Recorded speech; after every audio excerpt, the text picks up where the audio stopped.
Our first speaker is Trina Astor Stewart, and she's going to be talking about turning your passion into money.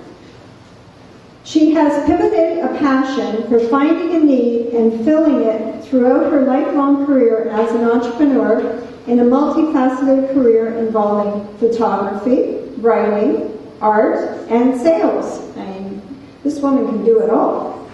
She's also the author of 3 gluten-free cookbooks. And believe me, if you haven't tasted some of her gluten-free food, it does not taste like there's no wheat in it, but it is amazing, and she is a good cook. Baking great tasting gluten-free foods for her family has turned into ebook sales throughout Canada, US, England, and Australia. She will share with us how she has used her creativity and passion in her business endeavors to help others weather difficult economic times and live a satisfying life through it all, and she says you can too. So please welcome Trina Astor Stewart.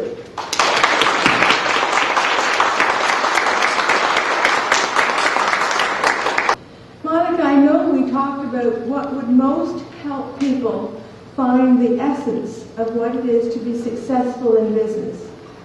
You wanted to bring entrepreneurs here to share their stories so that others could find inspiration through their experiences.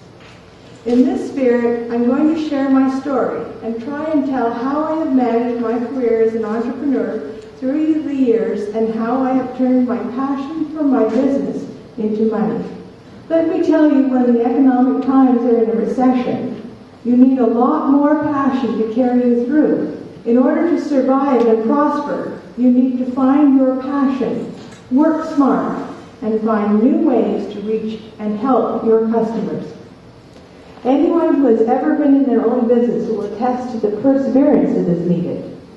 Sometimes passion is the only thing keeping you going.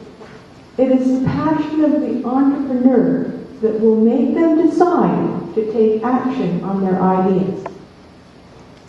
Here are a few bits of computer wisdom for such occasions.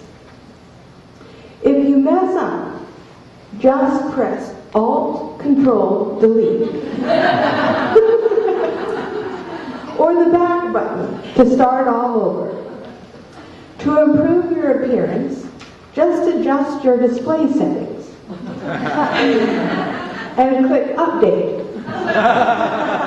Or, if you have to lose a few extra pounds, just click Delete. Or if you get stumped as what to do next, just press any key. And most importantly, whenever you need a little pick-me-up, just click the refresh button. So here I am. I learned to cook from my mother, who learned from those chefs. Just to give you an idea of the training, it took me years to perfect the skills required to make that paper-thin apple strudel dough, the kind that melts in your mouth and crinkles when you bite into it. Years of practice before she would say it was good. Bless her heart. She passed away before learning that I had become intolerant to wheat and would never be eating or making apple strudel again. Not with wheat flour, anyway. The first couple of years on the gluten-free diet were horrible. I remember my first birthday cake I made for my husband. It resembled a hockey puck and was about as hard. There was a time I said to myself I'd give anything for a decent piece of pie. Now, it's not as though you have pie every day, but come Thanksgiving, well, what is that without pumpkin pie? So it was from the passion of cooking and preparing food for my family that I started experimenting with ways to make good gluten-free meals and baking. I came up with many failures until after tweaking and tweaking, I came up with some really good recipes. That's what my kids said, anyway. I think as gluten-free Trina, I was drafted. I really never intended to do anything with my recipes other than just feed my family and write them down so my sons would have them when they needed them. But here's where finding a need and filling it comes in. Everywhere I went, it seems, I met people like my husband Breck and myself who are wheat intolerant and must eat a gluten-free diet for health reasons.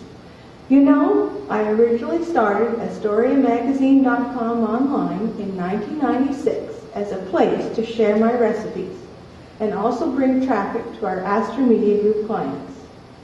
So many people were asking for my recipe printouts that it was easier to just put them online.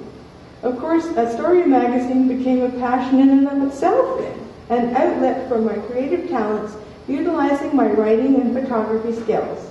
And now, we even have consistent traffic of 5,000 unique visitors a month. This mega network of internet connections that Astoria Magazine holds benefits all our clients by bringing traffic and promotion to their businesses. One of our clients has a blueberry farm. They are only open 6 weeks of the year.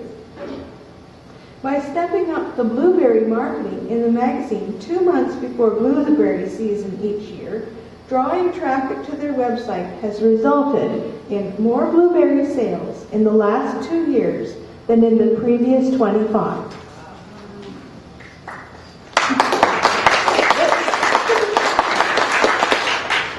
Last summer, in the middle of blueberry season, we helped the traffic along by finding out that a lot of people were searching for a recipe for fresh blueberry pie. I immediately went and baked one, gluten-free, of course, photographed it, posted the recipe, and created links to and from our client's website. We all of a sudden had a place for the Google spiders to send all those people searching for a fresh blueberry pie. I have carried my business through 3 recessions. I started my own business in the early 80s recession and went through the early 90s recession as well. Many in my field got knocked out of the marketplace. So I made a study of the Great Recession and what brought people through it. They all say it was through pumping tons of money into the economy and the war. And I guess if you are the big guys, then that is how you would look at it. But as a small business person, I researched how the little people made it through.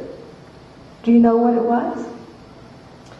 It was small business people with passion for their products or services, reaching out through the newly available advertising market provided through mass production printing. All of a sudden, they could reach customers, tell them about their services and products. They found a need and broadcasted that they were the ones who could fill it. There is ingenuity and passion mixed together again. It is business people with passion that work through negative economic forces. They pull way back to get a running start and poise themselves effectively so that when the economic slingshot fires the other way, they are ready for it. Right now, there are passionate entrepreneurs plowing through, coming up with new ideas. They are going ahead with determination, not slinking back and giving up until some better time. Utilizing my photography and my gluten-free cookbooks was a given.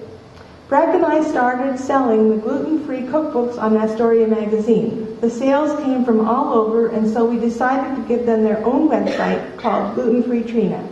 So now I am looking and I've been talking on the phone to people for a contract manufacturer to blend my bread mix so I can sell it to bakeries.